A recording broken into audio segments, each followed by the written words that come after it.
Again, it's my pleasure to welcome Dr. Madeleine DeLittle. Madeleine is an author, a researcher, a psychotherapist, and a teacher of neuroscience in Satir in the Santre.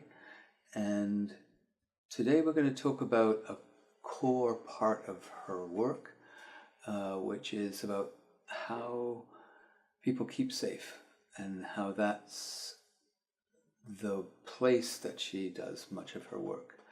So Madeleine, can you talk about what safety looks like in the Santre, and why is it that people come to you, or, with that issue to the forefront, which is they can't keep safe in a way that's healthy?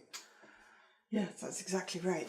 Because can I just talk a little bit about the theory before I go into the Santre? Mm-hmm. So Virginia Satir knew about safety, and she had talked about coping stances. She knew, even though she didn't know the neuroscience of it. Now we have a much better idea about what is actually going on in the body. And this is based on Stephen Porges' work called the polyvagal theory. And he sees that there's been 3 ways of keeping safe, and mammals, for example, and many animals will feign death. So that would be the old way we'd call about the freeze response. They would collapse. So that's one way to keep safe when life is threatened, your life is threatened. We also have that system. Then there's a more advanced system, which is the sympathetic system, which is the fight or flight. We have that system too. We run away or we'll fight.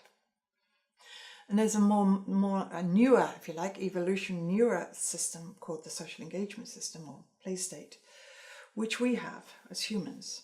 And that's where clients and we want to be, where we're able to, at times, be able to go into these other states, but we spend most of the time in this somewhat peaceful, congruent, able to deal with stresses.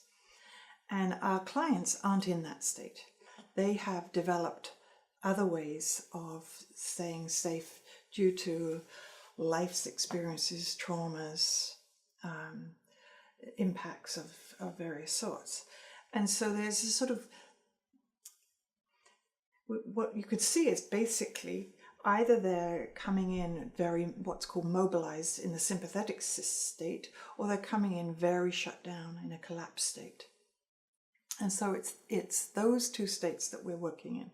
So in the Santre, a collapsed state could look like barely able to put anything in the Santre. And if they are able to, it's very small, it's hidden, often buried. And they have, it's very low energy, and they are in a survival mode. Now, depression is slightly different, but it looks very similar. And it looks like it's just being barely able to exist. The other system is much more active, and children tend to be in this realm, and they're much more active in the sympathetic system. There's a fight or a flight, but particularly a fight for children. And they are much more active, and it's much more chaotic, and things go flying everywhere.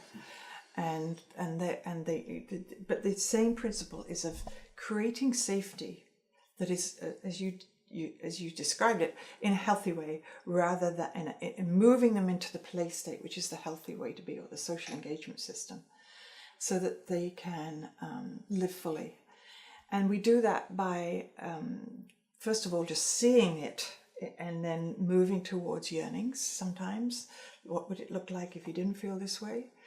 And in the case of children, creating safety for the figurines in the play.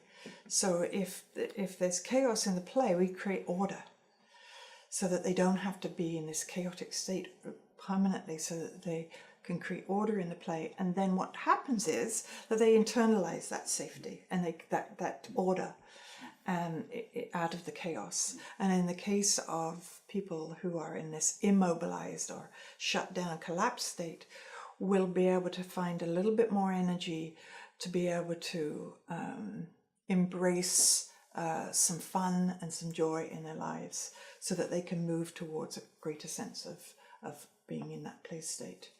And so that's where we're working. We're working at physiological level, but we're doing it through metaphor in the sand tray. The relationship between the therapist and the client is paramount. Nothing can happen unless that is unconditionally safe. So it's like the therapist is attuned to the client like the mother is to the baby. And, and it's right brain to right brain. It's non-verbally connected and picking up on all the facial cues. And likewise, the client will pick up on the therapist's facial cues and the tone of voice and so forth. And I would imagine that would be the same for many therapies. That Yes, point of attunement. Yes, absolutely. Has to be. Therapist-client attunement. Yes. What would be different for neuroscience and Satir in the sand tray in terms of that issue? Is it more than just the therapist-client Yeah, attunement? I mean, it's following and leading at the same time the client as they're using the sand tray. So watching what happens at every nuanced shift in the eyes, in the face, cheeks, the mouth. Watching those nuances change, the voice. Sometimes people can barely find their voice. Watching that and watching the sand tray, asking questions about the body. What's happening in your right now? What are your tears saying? But not asking them about themselves, so that they're not talking to you using I. Well, they're not telling me the story, but they can tell me about what's happening in their body as they see what's going on in the sand tray. And asking the questions about the figurines and the safety of. So it's a very delicate dance that we're doing, and very tender, and it's like everything else drops away. That's this sort of relationship is sacred, and in that process, there's safety enough to start to let go of what they're seeing in the sand tray. And I'll use this term, let's do this together. Can we do this together? So it's a we thing, and it's also the sacredness of the sand tray. Yes, it's a combination, and it's so that they know, the client knows I'm with them, that I am there with them as we go on this journey together. Can you finally, before we finish with safety, could you connect all of this with implicit memory? Because you've said this before about implicit memory, and how does all this relate to the implicit memory and tapping into that process? As we move deeper into